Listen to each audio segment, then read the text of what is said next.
Let's bring in Walser Wealth Management President Rebecca Walser, National Review, their staff writer, Independent Women's Forum visiting fellow Caroline Downey.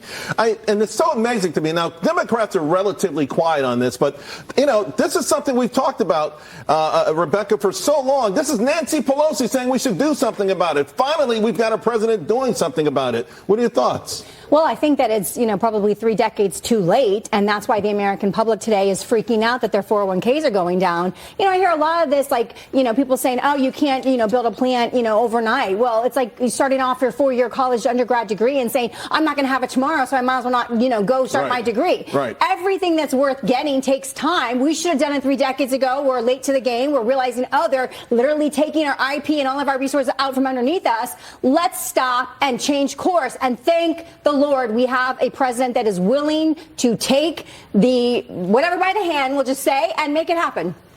Caroline? I think Trump is trying to think like the Chinese communist regime does, which is in Yes. centuries rather than in That's a right. number of years. The That's problem right. is he does have a political conundrum here because he only has 4 to prove this out and to deliver the reset trade imbalances that he thinks are, like you said, they're undermining our domestic industries, they're undermining our industrial base, all that stuff.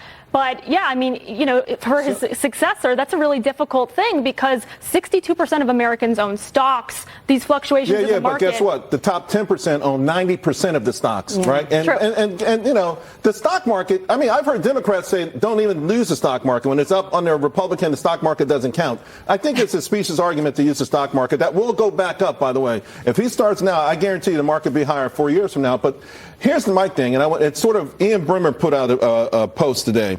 Americans are short-term folks, right? And that he said the idea that we'll happily accept short-term pain for something, anything, but long-term flies in the face of our national experience. So this gets back to what you're talking about. America itself, right? That we can't take long-term pain.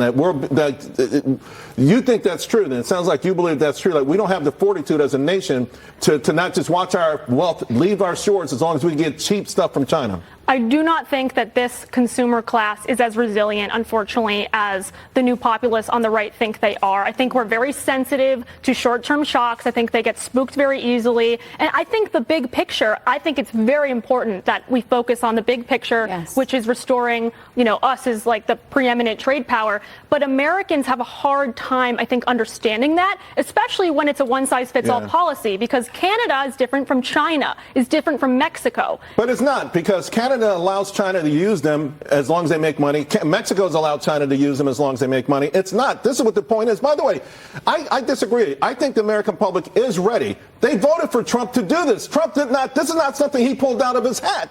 Every campaign stop, he said, I'm going to fight China. It's the media that's trying to turn people against him. But I do want to ask you guys this in terms of the younger generation. So McKinsey put out this survey, and they talked about people splurging, spending money they didn't have to spend. This is so fascinating. So low-income baby boomers, only 10% said they were going to splurge.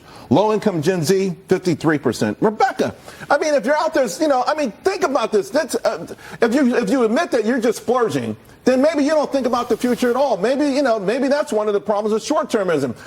If you don't think the future holds anything for you, it's YOLO, you only live once, whatever all this stuff is. That's what I'm concerned about, these younger folks out there who feel like, that they can't stop spending. I just want to remind everybody about the Mayflower and the pilgrims that came over in the face of adversity without any electricity or any motorized vehicles and made it for the duration and came over and had nothing and created America.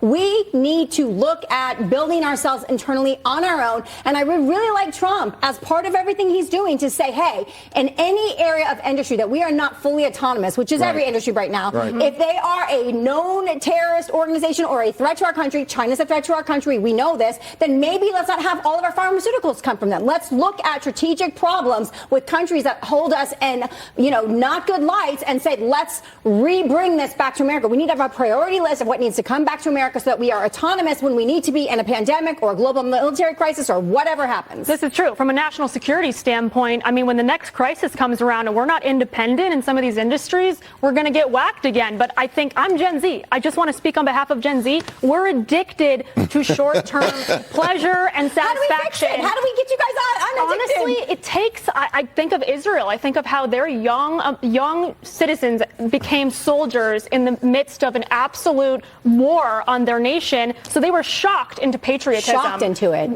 The Gen Z here needs to they grow up knowing they're going to be in the military too, right? They have a certain patriotism that we take for granted. I think all great empires come to an end because of complacency. Amen. Think about Rome. Rome conquered the known world, and at the end they were hiring mercenaries. Like that's how fat and easy. All right, so we're talking sacrifice. The same splurging survey from McKinsey talked about the things that we splurge on. So if push came to shove, we said the president said, okay, I need everyone to buckle up here. Where would you sacrifice? So restaurants is where we splurge the most. Travel, apparel, beauty and personal care, footwear. Rebecca, where would you be willing to put your stop spending for the sake of the nation to win this trade war? Hey, for the sake of the nation, I think I would do everything except for go into a jail cell. I would be in here with my hair up, no makeup on, tennis shoes. Let's go. Let's make this happen. All right, so next time. Absolutely. If it's for the American, the good of America. You got to set the example. That's a patriot. That's a patriot right there. Okay. And hey, listen. I mean, I was raised by my dad was 83. He was almost the greatest generation, and he's like, we had nothing. The luxuries that you kids think are necessities. Give me a break. We were happy if we had one car in the garage. So I do think we need a reminder that for the young generations that we live in a decadent, indulgent society. So, ladies, can we do this next Friday? We'll do this again, and I want to see you both with no makeup, no hair, no makeup. And by the way, I'll join you in solidarity. Great. Bare minimum, no DoorDash burritos. All right, folks.